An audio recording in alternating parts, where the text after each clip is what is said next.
Assalamualaikum warahmatullahi wabarakatuh. Jumpa lagi di channel Horror Queen. Untuk kisah kali ini saya akan membawakan sebuah kisah yang berjudul Misteri Kematian Rena, gadis cantik penjual nasi uduk di Jawa Timur. Namun sebelum mendengarkan cerita ini, silakan klik tombol like, subscribe, dan hidupkan lonceng notifikasi untuk mengetahui cerita horor terbaru lainnya. Dan seperti apa kisah kita kali ini? Langsung saja kita dengarkan ceritanya. Matahari pagi bulan November menyapa desa Bojonegoro dengan sinar hangatnya. Desa kecil yang terpencil di Jawa Timur itu biasanya tenang, dengan suara ayam berkokok dan aktivitas pagi warga yang mengisi udara. Namun pagi itu, sebuah teriakan memecahkan keheningan. Suara Bu Maryam terdengar histeris dari dalam kontrakan Rena. Warga segera berdatangan. Penasaran dengan kegaduhan tersebut, rumah Rena, gadis penjual jamu yang sangat ramah, kini dipenuhi oleh orang-orang yang mencoba mengintip apa yang terjadi. Beberapa wanita menahan nafas, beberapa lainnya langsung menangis. Di tengah kamar kecil itu, Rena tergeletak kaku di atas lantai tanah. Wajah cantiknya yang biasanya berseri, kini pucat pasi. Di dadanya sebuah luka tusuk terlihat jelas, membuat darah menggenang di sekitarnya. Siapa yang tega melakukan ini? Bisik Pak Kades yang baru saja tiba dan mencoba menenangkan warganya. Warga mulai panik. Rena yang baru saja kemarin terlihat ceria saat menawarkan dagangannya, kini tak bernyawa. Ia dikenal semua orang desa sebagai sosok pekerja keras dan selalu tersenyum pada siapapun.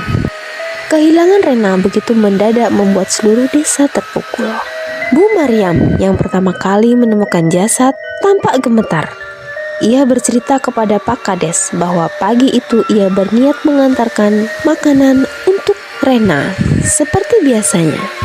Namun saat pintu diketuk, tidak ada jawaban. Bu Maryam memutuskan masuk melalui pintu samping yang ternyata tidak dikunci. "Saya pikir dia masih tidur, Pak," kata Bu Maryam sambil menahan isak tangisnya. "Tapi saat saya dekati, saya lihat darah. Banyak sekali darah." Pak Kades menggelengkan kepala.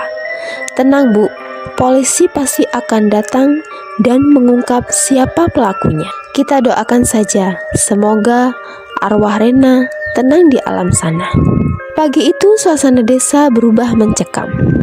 Beberapa warga berbisik-bisik menebak siapa yang mungkin tega menghabisi nyawa Rena. Namun tak ada yang benar-benar tahu jawabannya. Ketika polisi akhirnya tiba, mereka langsung menutup area sekitar kontrakan Rena. Garis kuning pun dipasang, membuat warga hanya bisa mengintip dari kejauhan. Pak Kades menjelaskan situasi kepada petugas dengan tenang, meski jelas terlihat bahwa ia pun sangat terpukul. Hasil awal pemeriksaan membuat suasana semakin mencekam, penuh tanda tanya. Tidak ada tanda-tanda perampokan dan pintu rumah tidak menunjukkan bekas paksaan. Apakah Rena mengenal pelakunya? Ataukah ini adalah serangan yang direncanakan dengan matang? Warga mulai merasa tidak aman. Kematian Rena yang misterius menciptakan bayang-bayang ketakutan di desa ini. Siapapun pelakunya, ia masih bebas berkeliaran di luar sana. Namun, satu hal yang pasti, kematian Rena bukanlah sebuah kebetulan. Ada rahasia yang tersembunyi di balik senyum ramahnya. Dan semua orang di desa itu tahu, rahasia seperti itu pasti akan terbongkar, cepat atau lambat. Desa Bojonegoro masih diselimuti duka yang mendalam. Ketika polisi mulai melakukan olah TKP, para tugas mengenakan sarung tangan dan berjalan perlahan di dalam kontrakan kecil Rena, mencatat setiap detail yang bisa memberikan petunjuk. Pak Kades berdiri di luar, menenangkan warga yang terus berdatangan. "Tolong Bapak dan Ibu, jangan mendekat. Biarkan polisi bekerja, ujarnya tegas, meski wajahnya tak bisa menyembunyikan kekhawatirannya. Seorang polisi memanggil Pak Kades dan memberi keterangan awal. "Pak, siapa yang pertama kali menemukan korban?" tanyanya. "Bu Maryam, tetangganya," jawab Pak Kades. "Dia sering mengantar makanan untuk Rena." Bu Maryam yang masih terlihat pucat dipanggil ke samping untuk dimintai keterangan. Dengan suara yang bergetar, ia menceritakan kembali bagaimana ia menemukan jasad Rena di pagi itu. "Saya tidak dengar apa-apa, Pak. Semalam pun tidak sama sekali. Saya benar-benar tidak menyangka," katanya sambil mengusap air mata yang terjatuh. Sementara itu, tim polisi memeriksa setiap sudut rumah kontrakan itu. Mereka mencatat bahwa tidak ada tanda-tanda perampokan. Pintu depan dan jendela pun tidak rusak. Bahkan, pintu samping yang digunakan Bu Maryam untuk masuk juga tidak terkunci. Hal ini menunjukkan bahwa pelaku kemungkinan adalah seseorang yang dikenal oleh Rena atau seseorang yang mampu masuk tanpa menimbulkan kecurigaan. Namun, ada satu hal yang menarik perhatian. Di lantai dekat jasad Rena ditemukan sebuah puntung rokok. Puntung itu tampak baru saja dipadamkan dengan abu yang masih segar. Hal ini menimbulkan kejanggalan karena Rena dan keluarganya tidak pernah merokok. "Korban tinggal sendirian di dalam rumah kontrakan ini?" tanya salah satu polisi kepada Pak Kades. "Dia tinggal sendiri. Orang tuanya sudah lama meninggal dan adik-adiknya merantau," jawab Pak Kades. Polisi mulai mendalami kehidupan pribadi Rena. Mereka bertanya kepada beberapa warga tentang apakah ada hal yang mencurigakan yang terjadi di sekitar rumah Rena di akhir-akhir ini. Namun tidak ada yang bisa memberikan jawaban yang pasti. "Dia gadis yang baik," ujar seorang ibu parubaya. "Tidak pernah terdengar mempunyai musuh. Siapa yang tega melakukan ini?" Sore harinya, polisi mengumpulkan beberapa barang bukti dari TKP, termasuk puntung rokok dan pisau yang ditemukan di dekat tubuh korban. Pisau itu sudah dibawa oleh polisi untuk diperiksa lebih lanjut, termasuk sidik jari yang mungkin menempel di gagangnya. Warga mulai berbisik-bisik menebak motif di balik pembunuhan ini. Ada yang menduga pembunuhan ini berkaitan dengan dendam lama, sementara yang lain berspekulasi bahwa ini adalah masalah asmara. "Pak, saya ingat tadi malam saya melihat seseorang berdiri di depan rumah kontrakan Rena. Tiba-tiba, seorang pemuda bernama Dani berbicara." Polisi segera mendekatinya. "Apa yang kamu lihat?" tanya salah satu petugas dengan serius. "Ya, sekitar pukul 10 malam, Pak. Saya lewat di depan rumahnya. Saya lihat ada seorang laki-laki berdiri di sana. Tapi saya tidak terlalu memperhatikan wajahnya karena gelap." Polisi mencatat keterangan Dani dengan seksama. Ini menunjukkan petunjuk awal dari kejadian. Kematian Rena kini menjadi misteri yang semakin dalam. Puntung rokok, pisau, dan sosok pria misterius yang dilihat Dani menjadi potongan-potongan teka-teki yang harus dirang. Siapa sebenarnya pelaku di balik pembunuhan ini? Dan apa motifnya? Semua mata kini tertuju pada polisi, berharap mereka bisa menemukan jawaban. Namun, semakin dalam penyelidikan berjalan, semakin banyak rahasia yang terungkap. Dan setiap rahasia itu hanya membuat misteri kematian Rena semakin gelap. Hari kedua setelah kematian Rena, suasana desa masih dipenuhi dengan kesedihan bercampur rasa takut. Di sisi lain, penyelidikan terus berjalan. Polisi mulai menggali lebih dalam tentang kehidupan Rena, mencoba menemukan petunjuk siapa yang mungkin memiliki motif untuk membunuhnya. Pak Kades yang selalu dihormati warga membantu mengordinasikan wawancara dengan keluarga, tetangga, dan teman-teman Rena. Rena itu anak yang baik, ucapnya kepada polisi. Dia menurut saya itu penurut Pak, pekerja keras, dan tidak pernah membuat masalah di desa ini. Namun, semakin dalam polisi menggali, semakin mereka menemukan fakta bahwa kehidupan Rena ternyata tidak sesederhana kelihatannya. Dalam percakapan dengan seseorang teman dekat Rena, terungkap bahwa Rena sempat dekat dengan seorang pria dari desa sebelah bernama Rahman. Rahman adalah seorang pedagang keliling yang sering mampir ke desa ini untuk berjualan kain. Hubungan mereka tidak banyak diketahui warga, tapi temannya mengaku bahwa dia sering melihat Herman dengan Rena. Dia pernah bilang Herman itu terkadang kasar, katanya sambil ragu-ragu. Rena pernah bercerita kalau mereka bertengkar besar beberapa bulan lalu. Saya tidak tahu apa masalahnya, tapi sejak itu Rena bilang dia ingin menjauh dari Herman. Polisi mulai memeriksa latar belakang Herman, tetapi sementara itu mereka juga mendengar cerita lain dari beberapa warga. Beberapa hari sebelum kematiannya, Rena sempat bertengkar dengan seorang yang bernama Pak Kaji. Pak Kaji adalah seorang petani yang dikenal sering berhutang saat membeli nasi uduk dari Rena. Menurut cerita warga, Rena menagih hutang kepada Pak Kaji dengan nada yang tegas, yang membuat pria itu tersinggung. Saya dengar mereka adu mulut di depan rumah Pak Kaji, kata seorang warga. Tapi tidak mungkin Pak Kaji sampai membunuh. Dia memang keras, tapi tidak segila itu. Namun polisi tetap mencatat kejadian ini. Polisi mendapat petunjuk lain yang mengarah pada masa lalu keluarga Rena.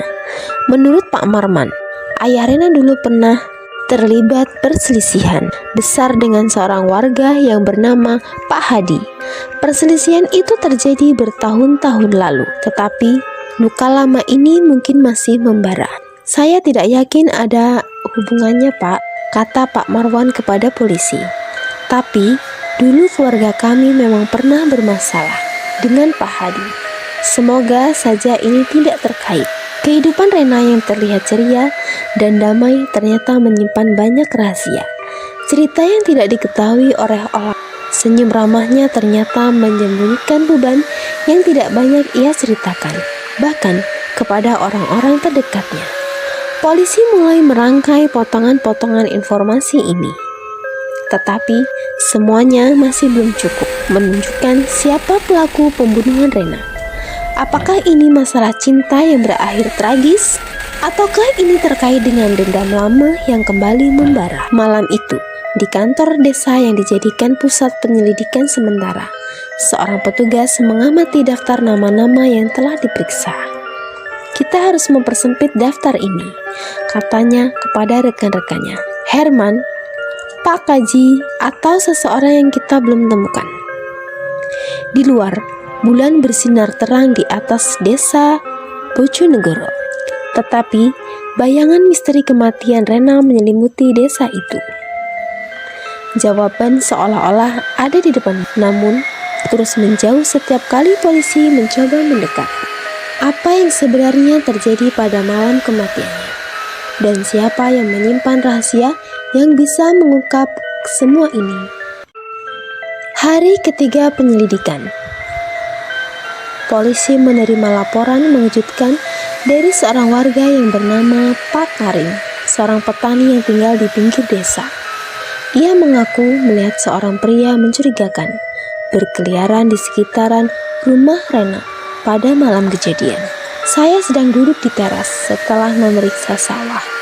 Waktu itu sekitar jam 9 malam. Saya lihat ada pria berjalan perlahan di dekat rumah kontrakan Rena. Gerak-geriknya mencurigakan, seperti sedang mengawasi sesuatu, ujar Pak Karim. Pak Karim menyebut bahwa pria tersebut mengenakan jaket hitam dan topi. Namun wajahnya sulit dikenali karena posisi yang sangat gelap. Polisi langsung meminta bantuan seorang petugas untuk membuat sketsa wajah berdasarkan deskripsi Pak Karim.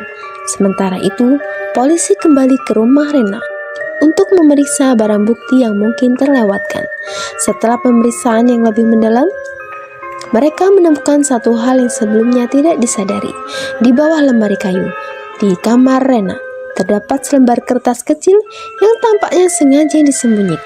Kertas itu ternyata sebuah catatan tulisan tangan yang berisi, "Aku tahu apa yang kamu lakukan. Jangan pikir aku akan diam saja." Catatan tersebut menambah lapisan baru pada kasus ini. Polisi mencoba mencocokkan tulisan tangan itu dengan beberapa barang milik Rena. Namun kesimpulannya jelas, tulisan itu bukan milik Rena. Ada kemungkinan pelaku atau seseorang yang terlibat mengirimkannya. Pesan ini, ujar salah satu kepala Kades. Pak Kades menghela napas panjang. Kalau benar ada ancaman seperti ini, berarti pembunuhan ini memang sudah direncanakan. Hasil laboratorium juga memberikan kabar baru. Puntung rokok yang ditemukan di TKP memiliki sidik jari yang jelas. Namun sidik jari itu tidak terdaftar dalam basis data kriminal. Polisi menduga pelakunya adalah orang yang tidak pernah terlibat kasus sebelumnya. Meski begitu, mereka mulai mencocokkan sidik jari tersebut dengan beberapa orang yang dicurigai, termasuk Pak Herman dan Pak Kaji. Namun sebelumnya, hasilnya keluar. Seorang warga bernama Lina memberikan informasi tambahan.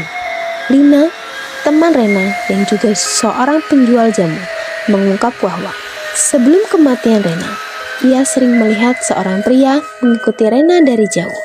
Dia tidak pernah mendekat, tapi selalu ada di belakang Rena. Saya pikir dia tidak ingin membuat kami khawatir, ujar Lina dengan informasi ini. Polisi mulai menyusun profil pelaku. Pria ini tampaknya memiliki obsesi terhadap Rena dan kemungkinan besar memiliki dendam atau motif pribadi. Polisi kini memiliki beberapa petunjuk penting. 1. Kesaksian Pak Karim tentang pria mencurigakan di malam kejadian. 2. Catatan ancaman yang ditemukan di kamar Rena. 3. Puntung rokok dengan sidik jari yang tidak dikenali. 4. Kesaksian Lina tentang pria yang kerap membuntuti Rena. Namun, masih ada pertanyaan besar yang belum terjawab. Apa hubungan pelaku dengan Rena? Dan apa sebenarnya motifnya? Malam itu, ketika penyelidikan mulai berlanjut pada pria mencurigakan yang disebut Pak Karim, sebuah kejadian mengganggu ketenangan desa. Rumah Pak Karim dilempari batu oleh seseorang yang tak dikenal. Di salah satu batu tersebut terikat sebuah surat dengan tulisan "Berhenti ikut campur" atau koi yang selanjutnya. Ancaman ini membuat suasana di desa Bojonegoro semakin mencekam. Warga mulai khawatir bahwa mereka sedang berhadapan dengan seseorang yang tidak hanya kejam, tetapi juga penuh perhitungan. Polisi kini menghadapi tekanan besar untuk segera menangkap pelaku sebelum ada korban berikutnya. Dengan sketsa wajah yang disebar dan bukti yang mulai mengarah pada pria misterius, penyelidikan semakin mendekati kebenaran. Namun, satu hal yang pasti, rahasia besar di balik kematian Rena menyimpan kengerian yang tak terbayangkan. Polisi segera bergerak. Setelah sketsa wajah pria mencurigakan yang dilihat Pak Karim selesai dibuat, sketsa tersebut disebarkan ke warga dan daerah sekitar. Gambar itu menampilkan seorang pria dengan ciri-ciri khas, wajah tirus, kumis tipis, dan bekas luka di pelipis kanan. Beberapa jam setelah sketsa disebar, seorang warga bernama Pak Karman melapor bahwa ia pernah melihat seseorang tersebut serupa di warung kopi di pinggir desa. Menurut Pak Karman, pria itu sering terlihat malam hari duduk di sudut warung, merokok, dan jarang berbicara dengan siapa. Saya ingat betul, Pak. Dia selalu memakai jaket hitam dan topi. Orangnya dingin, tidak ramah. Waktu itu dia sempat bertanya arah ke rumah Rena. Katanya mau beli nasi uduk, ujar Pak Karman. Keterangan ini membuat polisi yakin bahwa pria tersebut memiliki hubungan dengan kasus ini. Mereka segera menuju warung kopi untuk mencari jejak lebih lanjut. pemilik warung Bu Siti menginformasi bahwa pria itu sering mampir namun tidak diketahui asal-usulnya. Dia selalu bayar pakai uang besar, lalu pergi tanpa banyak bicara. Kadang dia terlihat seperti gelisah, sering melirik ke arah jalan seolah ia sedang menunggu seseorang, kata pemilik warung. Dari penelusuran di sekitar warung, polisi mendapatkan informasi bahwa pria tersebut diketahui menginap di sebuah gubuk tua di tengah hutan kecil di pinggir desa. Polisi bersama beberapa warga desa segera menuju lokasi yang dimaksud. Malam itu, suasana terasa mencekam. Mereka menemukan puntung rokok dan jaket hitam yang sesuai dengan deskripsi. Dia mungkin tahu kita mengejarnya dan sudah kabur, kata salah satu polisi. Namun, di sudut gubuk, mereka menemukan sesuatu yang mengejutkan. Sebuah foto Rena yang disobek menjadi dua, dengan tulisan tangan di belakangnya. Kamu pikir aku lupa? Tunggu pembalasanku. Keesokan harinya, seorang pendatang baru di desa. Dia bernama Raman. Ditangkap setelah beberapa warga mengenali ciri-cirinya mirip dengan sketsa yang disebar. Raman awalnya bersikeras tidak tahu apa-apa. Namun setelah diinterogasi lebih lanjut, ia akhirnya mengakui bahwa ia pernah memiliki hubungan dengan Rena. Saya dan Rena dulu dekat, tapi dia meninggalkan saya begitu saja. Dia memilih orang lain, ujar Raman dengan nada yang kecil. Menurut Raman, ia merasa dihianati dan menyimpan dendam mendalam kepada Rena. Ia mengklaim bahwa hanya ingin menakut-nakuti Rena, bukan membunuhnya. Meski pengakuan Raman memberikan gambaran baru, ada satu hal yang tidak sesuai. Sidik jari pada puntung rokok di TKP ternyata tidak cocok dengan milik Raman. Ini membuat polisi yakin bahwa ada orang lain yang terlibat dalam pembunuhan Rena. Lina, teman dekat Rena, tiba-tiba mengingat sesuatu. Beberapa hari sebelum Rena meninggal, dia bilang ada seseorang yang mengancam akan membuka rahasia besarnya. Saya tidak tahu apa maksudnya, tapi Rena terlihat sangat ketakutan, ujar Lina. Rahasia apa yang Rena simpan? Dan siapa lagi yang memiliki alasan untuk membunuhnya? Polisi kini harus menyelidiki lebih dalam, karena kasus ini tampaknya jauh lebih rumit daripada yang mereka bayangkan. Malam itu, suasana desa Bojonegoro kembali diliputi ketakutan. Beberapa warga mulai berjaga-jaga, takut pelaku sebenarnya masih berkeliaran. Sementara itu, polisi mendalami catatan ancaman dan petunjuk di TKP, berharap menemukan titik terang. Namun salah satu menjadi hal yang kejanggalan. Kematian Rena bukan hanya soal dendam pribadi. Ada sesuatu yang lebih besar, lebih gelap, dan lebih misterius yang sedang mereka hadapi. Rahasia yang tersembunyi di balik kasus ini perlahan-lahan mulai terkuak, bahwa membawa ketegangan yang mencekam bagi seluruh desa. Setelah menyelidiki lebih dalam, polisi menemukan fakta baru yang membuat kasus ini semakin terang.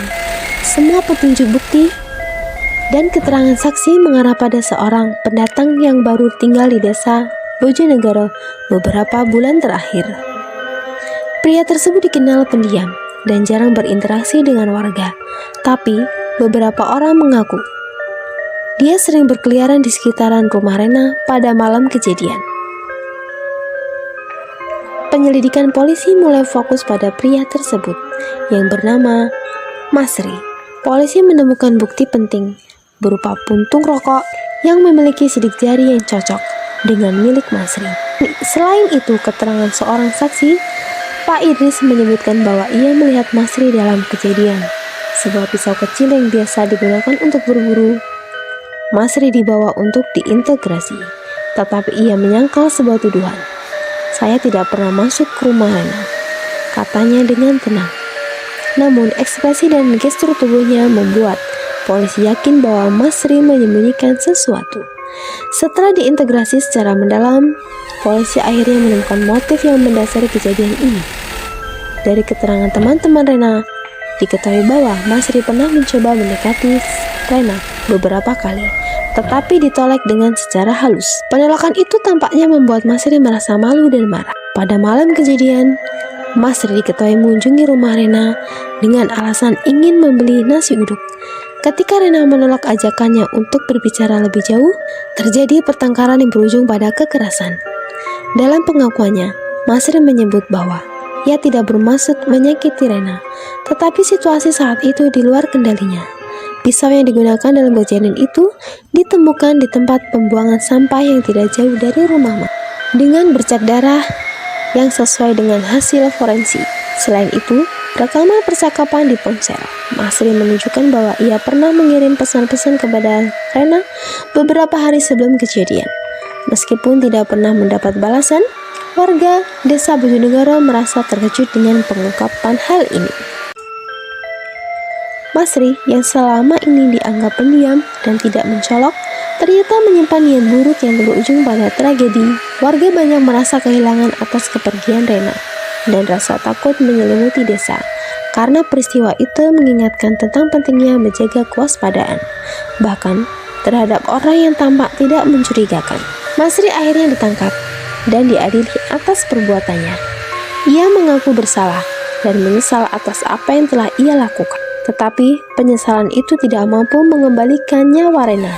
Vonis hukuman penjara diberikan kepada Masri, membawa keadilan bagi keluarga Rena dan masyarakat desa. Meski kasus ini telah selesai, beberapa warga desa mengaku masih merasa ada sesuatu yang aneh di sekitar rumah Rena. Seorang pemuda mengaku pernah mendengar suara langkah kaki di malam hari, padahal rumah itu telah kosong sejak tadi. Namun, Pak Kades dengan warga untuk tidak terjebak dalam ketakutan yang berlebihan dan menggunakan kejadian ini sebagai pelajaran untuk saling menjaga serta menjunjung nilai-nilai kemanusiaan. Tragedi ini menjadi pengingat bagi semua orang tentang bahayanya emosi yang tidak terkendali dan pentingnya sekali sikap saling menghormati. Desa Bojonegoro kembali tentram, meskipun kenangan tentang Rena dan peristiwa ini akan terus hidup dalam hati mereka. Kasus kematian Rena akhirnya menemukan titik akhir. Pelaku Masri telah diadili dan menerima hukuman atas perbuatannya. Proses hukum yang berjalan adil membuat kelegaan bagi keluarga Rena. Meskipun rasa kehilangan yang mereka alami tidak akan pernah benar-benar hilang. Desa Bojonegoro yang sempat diguncang tragedi ini perlahan kembali ke kehidupan normal. Namun, kejadian tersebut meninggalkan bekas yang mendalam. Warga menjadi lebih waspada, terutama terhadap orang-orang yang belum mereka kenal dengan baik. Pak Kades sering mengingatkan warganya untuk selalu memperhatikan lingkungan sekitar dan melaporkan kepada Pak Kades jika ada hal-hal yang mencurigakan, ujar Pak Kades saat pertemuan desa terakhir. Kita harus saling menjaga dan memastikan kejadian seperti ini tidak akan terulang lagi. Meskipun Rena telah tiada, kenangan tentang kebaikannya masih hidup di hati warga. Ia adalah seorang gadis muda yang kecil, ramah, serta pekerja keras, dan penuh perhatian terhadap orang-orang yang ada di sekitarnya.